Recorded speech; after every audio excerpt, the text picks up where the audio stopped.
Everyone laughed when they saw the state of her shoes that morning, but none of them could have guessed that before the day was over, Lena Harper would be chosen above 33 polished candidates.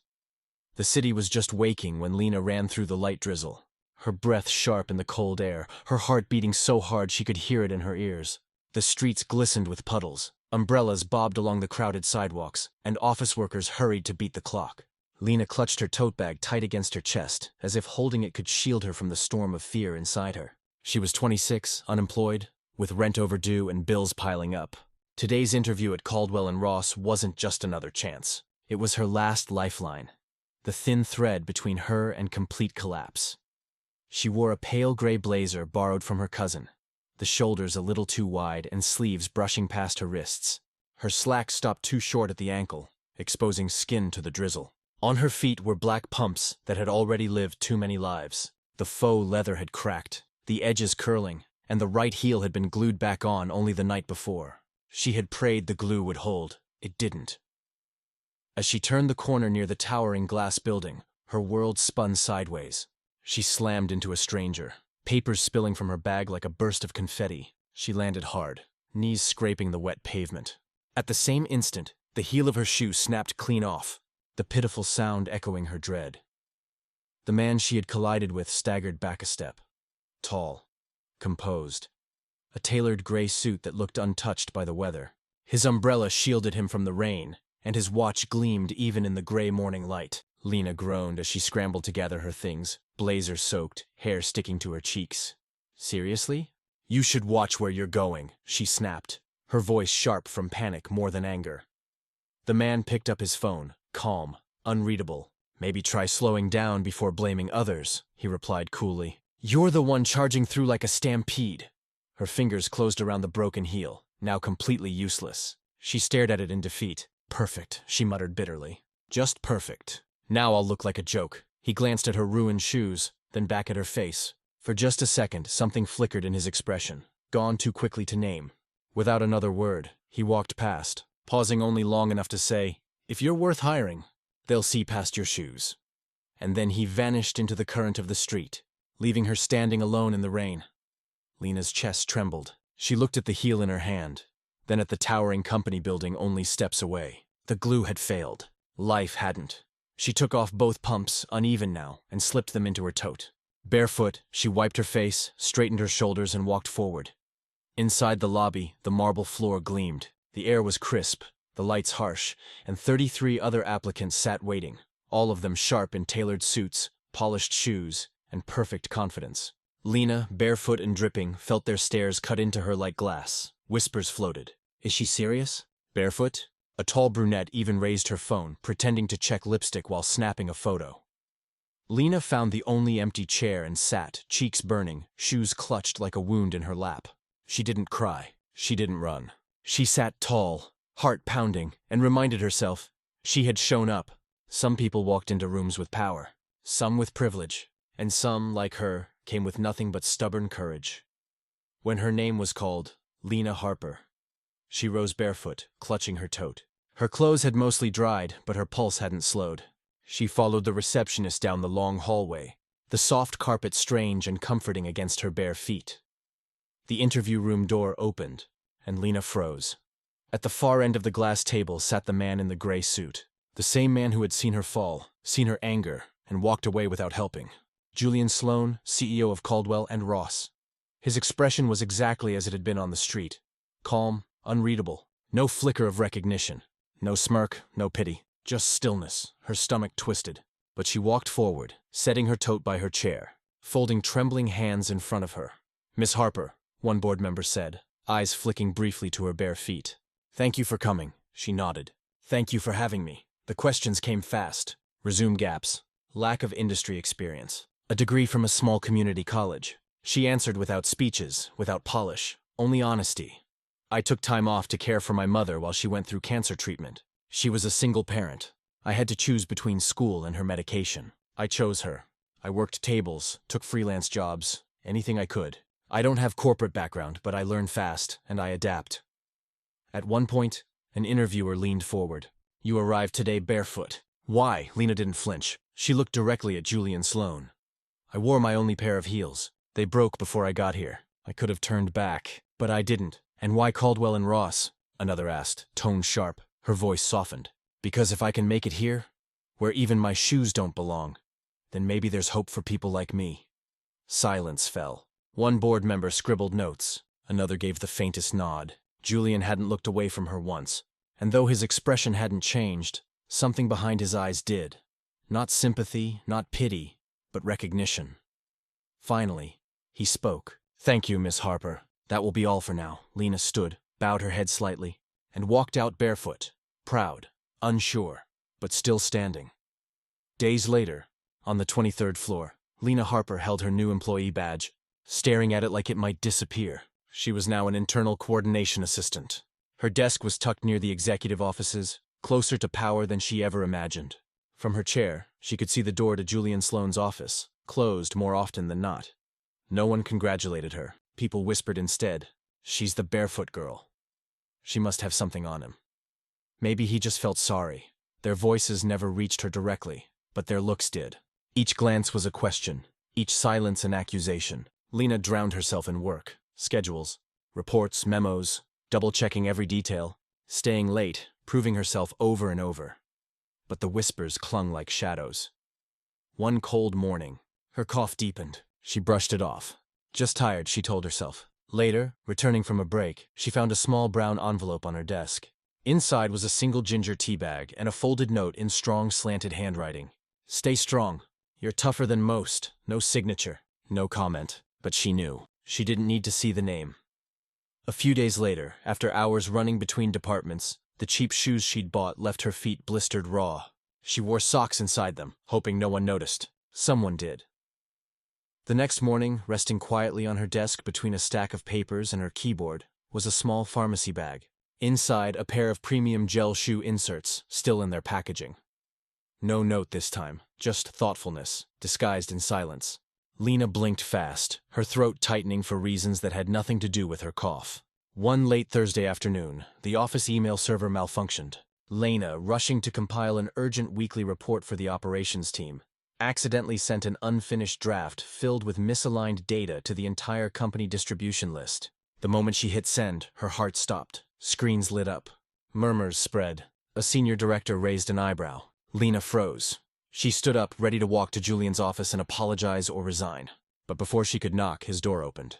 Julian stepped out, calm as ever, holding a printed copy of the email in one hand. His eyes scanned the paper, then landed on her. "Report's messy," he said simply. Lena nodded, cheeks flushed. "It won't happen again." I understand if he raised one hand to stop her. Mistakes are free lessons. Just don't skip class again. And with that, he turned and walked back inside. No lecture, no performance, just trust and maybe quietly faith. That evening, long after most of the office had emptied, Lena slipped into the women's restroom. She had held herself together all day, but the weight, the pressure to prove, to belong, to not be a burden, cracked something in her chest. She sat in the far stall, letting herself cry in silence. Not loudly, not dramatically, just a few tears she had earned. When she returned to her desk 20 minutes later, the lights had dimmed, the building growing quiet, but something new sat waiting. A small square tissue packet rested on her keyboard, neatly wrapped with a piece of twine. Beneath it, folded with precision, was a pale note card. She opened it slowly. The handwriting was the same.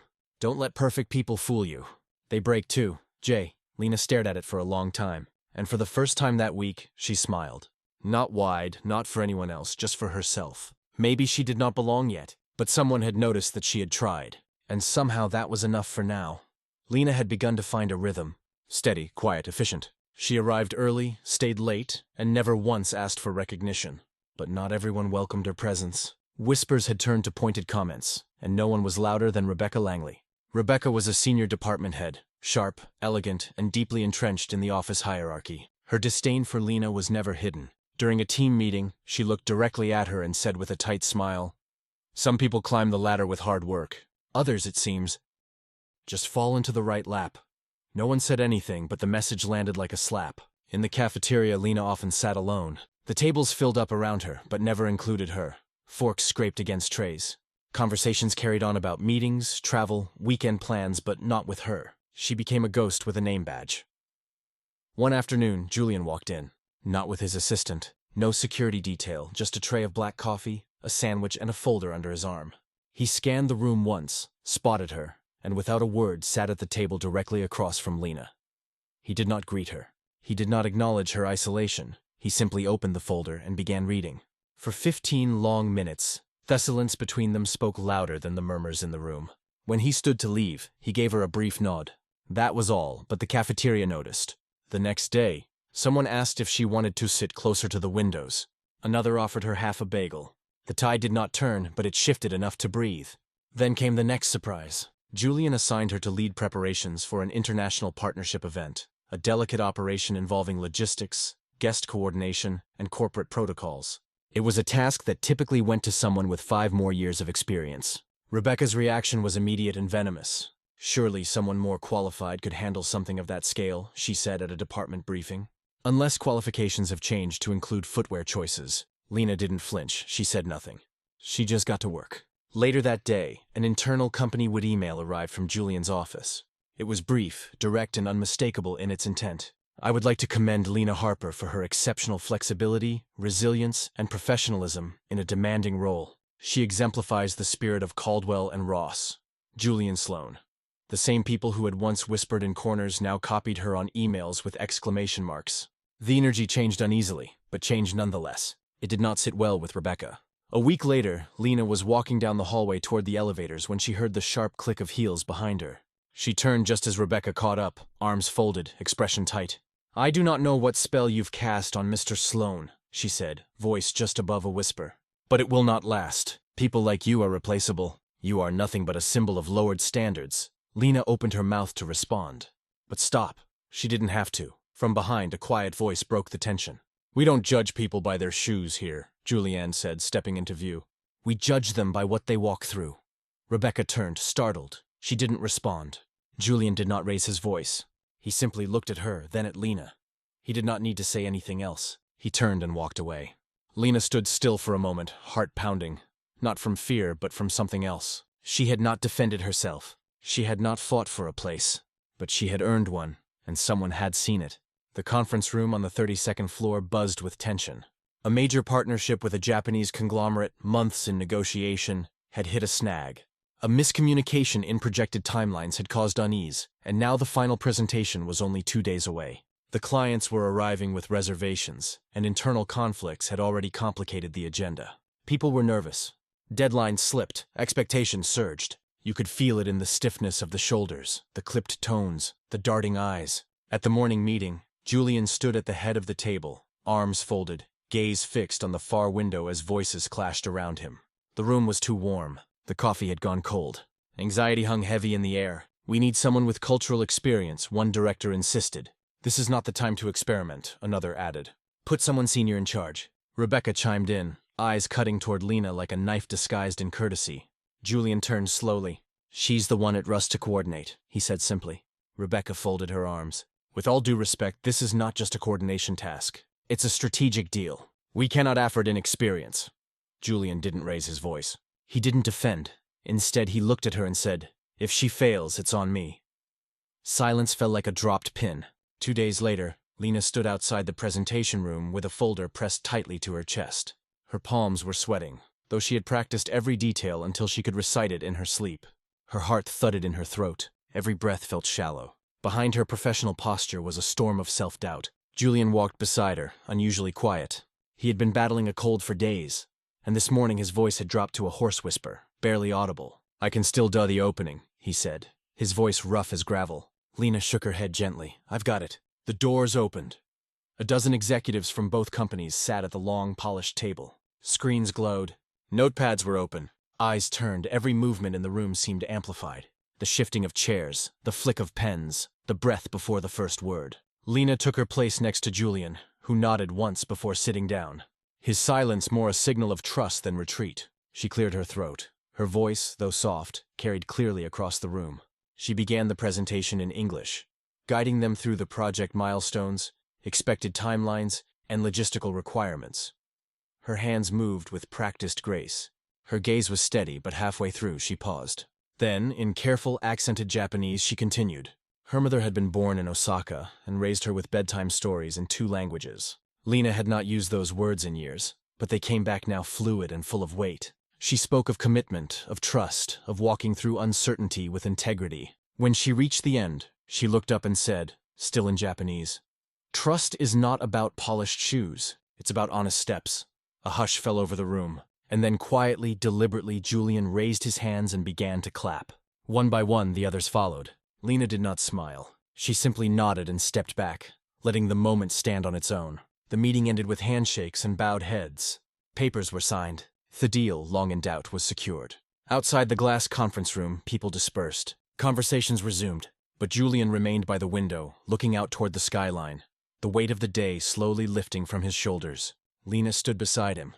He did not say anything, but when he turned slightly, just enough to see her reflection in the glass, a small smile played at the corner of his mouth. Quiet, real, unguarded, the first she had ever seen. It started with a single photo. No headline, no caption. Just a grainy image quietly forwarded through internal emails passed from one inbox to another like a secret. In the photo, Lena sat on a bench just outside the building. Her face was pale, eyes red-rimmed. Julian stood beside her, slightly bent, holding out a handkerchief. His expression was unreadable. Gentle, perhaps protective. The moment had been real. It had taken place weeks earlier, after Lena's mother had passed. She had come into the office late that night, not to work, but simply because she did not know where else to go. She had been sitting there alone, tears falling quietly when Julian found her. He had not said anything, just offered her his handkerchief and sat beside her in silence. But the camera had caught only a second of that stillness, and in the wrong hands, that second was all it took to spark a storm. By mid-morning, the whispers were louder than the phones. Someone printed the photo and taped it to the back of the copy room door. Someone else added a note. Executive benefits. Lena felt the shift before anyone said a word. The hallways grew quieter when she passed. Emails grew short. Meetings she had once been invited to were suddenly rescheduled without her. She received the formal notice by noon. Administrative leave pending review. Meeting with the board at 3 p.m. She sat in the small conference room, hands folded in her lap while 6 board members stared across at her with professional distance. Julian entered last. He walked to the head of the table, placed a folder down, and looked around the room. One of the board members cleared her throat. "Mr. Sloan, given the nature of the image circulating, do you acknowledge any impropriety in your conduct with Miss Harper?" Julian didn't flinch. His voice was even. "I acknowledge compassion." A murmur rose around the table. Another member leaned forward. "The perception of favoritism is based on a photograph," Julian interrupted, "taken without consent during a deeply personal moment." He turned slightly, meeting each person's gaze. "If offering a handkerchief to a grieving employee warrants an investigation," he said, "then investigate me." Lena's eyes widened. Her hands tightened in her lap. Julian continued, "I approved her hire. I assigned her responsibilities. I praised her performance. Every decision is documented. And if you question my judgment, then question me, not her." He let the silence stretch before finishing. "Quieter now. If compassion is a flaw, then I'm proud to be imperfect." The room was still. No one responded. Hours later, the investigation began, and it did not take long for the truth to surface. The photo had been taken from a security camera file, accessed without authorization. It traced the breach back to a device linked to Rebecca Langley's credentials. A formal inquiry was launched. She was placed on immediate suspension pending review. By the end of the day, the printout in the copy room had been torn down, the email threads deleted, the laughter hushed. Lena returned to her desk the next morning. Nothing was said, but something had changed. Not in the way they looked at her, but in the way they looked at him. Lena hadn't planned on seeing anyone. She came in quietly, long after most had left, to clear out the last of her things.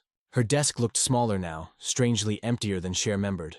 The monitor was off, the chair slightly crooked. She packed insolence, folders, pens, a photo of her mother taped inside the drawer. The potted plant someone had once gifted her was already wilting. Its leaves curled inward like it had given up too. It was supposed to be a clean exit. No goodbyes, no wait, just her and the quiet. She took the elevator down, walked past security with a faint nod, and stepped out into the evening drizzle. The city was gray, quiet, the kind of rain that didn't pour, but simply soaked into everything without asking. She stepped under the building's awning to open her umbrella and stopped. Julian was standing there. No umbrella, no coat, just a man in a dark suit. Rain streaking his shoulders, waiting like he had nowhere else to be. His hair was soaked, his tie was loose. He looked more like a man caught in the rain than the CEO of anything at all. He looked at her as if he already knew she'd come. "You're getting wet," she said softly. "I know." She stepped closer, stopping just beneath the edge of the awning where the rain couldn't quite touch her. He remained in it, water dripping from his hair, his hands calmly in his pockets. "You didn't have to come," she said. "I know," he replied again. For a moment, neither of them spoke. The rain was their only witness. It filled the silence without pressing on it, just enough to make the world smaller, softer. Then Lena tilted her head slightly, eyes searching his. "Why did you choose me that day?" she asked. "Out of all those people, why me?" Julian looked at her, and for once there was no armor in his face. "Because you were the only one who didn't pretend," he said. "That scared me and saved me." She blinked, and something shifted in her chest. A laugh caught in her throat, not mocking but dry and quiet. Honest. "Then maybe it should keep scaring you," she said. "Until you're finally human." He almost smiled. The silence returned, but it no longer felt heavy. It felt known, like something that had earned the right to exist. Julian stepped forward just enough to be close without closing the space between them. From his coat pocket he pulled out a small box. No wrapping, no ribbon. He held it out. Lena hesitated, then reached for it. Inside lay a pair of black low-heeled shoes. Simple, clean, nearly identical to the pair she had worn the day she first walked into the building, barefoot, except these were new, sturdy, quietly elegant. Her fingers traced the stitching. "They look familiar," she said. "I thought they should," Julian replied. "But these ones all break on you." Lena looked up. He met their eyes. "You deserve to walk without pain."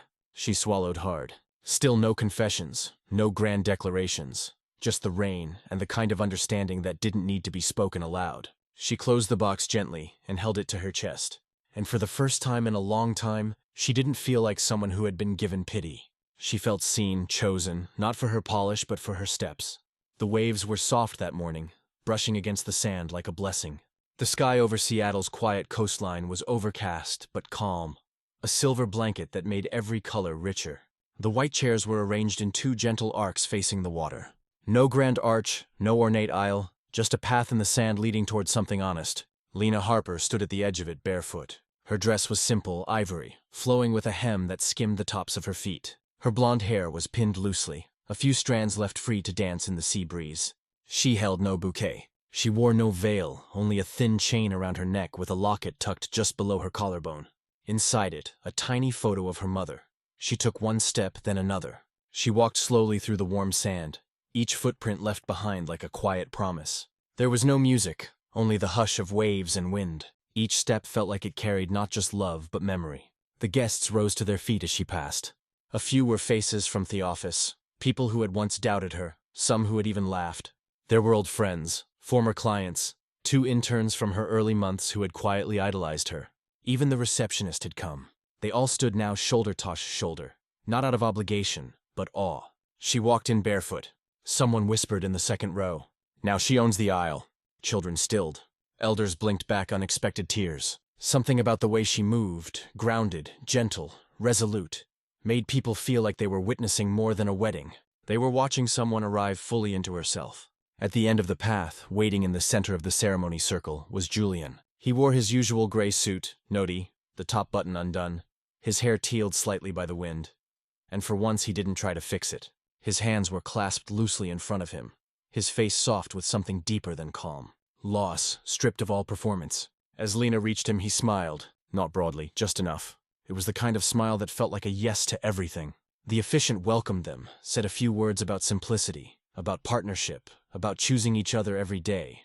But most of the guests would later admit they barely remembered the formalities. What stayed with them were the vows. Julian took Lena's hands gently, his thumb brushing over the faint scar on her knuckle, the one she had gotten fixing a jammed copier. For her first week at Caldwell and Ross, he took a breath. "You walked into my life barefoot," he said, his voice steady, "and broke every rule I had." Lena smiled, eyes glistening. "I had walls," he continued, "and you walked straight through them. You never asked me to be more. You just waited until I was." Hepust, his voice quieter now.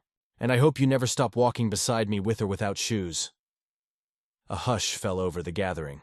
Lena looked up at him, her eyes never leaving his. Then, in a whisper just loud enough for him and the wind to hear, she said, "As long as we walk together, the ground will never hurt." There were no rings exchanged on velvet pillows, just 2 simple gold bands pulled from Julian's jacket pocket, placed on each other's hands without ceremony. The kiss was soft, real, and when they turned to face the guests, neither of them spoke. They didn't need to. Later, as the guests gathered under the canopy for the modest reception, someone noticed Lena had never put on shoes, not once. Even as the sun set and the breeze grew cool, her feet stayed rooted in the sand. And Julian, he took off his shoes too, not to match her, but to join her fully finally in every step forward. Some stories do not end with grand fireworks or perfect shoes. They end where they began, on quiet ground, with two people choosing to walk beside each other, barefoot and brave. Lena and Julian's journey is not just about love. It is about dignity, resilience, and the kind of connection that sees through what the world tries to measure. Thanks.